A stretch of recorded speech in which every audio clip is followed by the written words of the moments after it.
اخواتي ازيكم عاملين إيه؟ يا رب تكونوا بخير. طبعا زي ما حضراتكم شفتوا كده، يعني هي ما اتشافتش، بما يرضي الله هي ما اتشافتش على مباراة الزمالك وراعي، مباراة ودية طبعا خلصت بفوز الزمالك 1-0. الهدف جه عن طريق ناصر ماهر طبعا الحريف.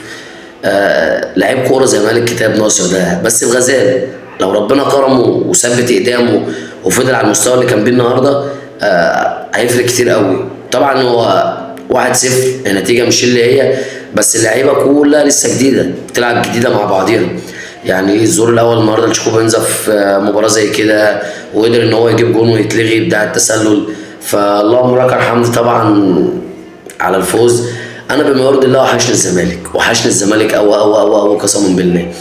انا بتمنى كده ان انا اتفرج على الزمالك دلوقتي وبكره وبعده وكل يوم. يعني انا بيجي على وقت كده اقعد اتفرج على متوشه قديمه، فيديوهات قديمه، اهداف للزمالك بتاع.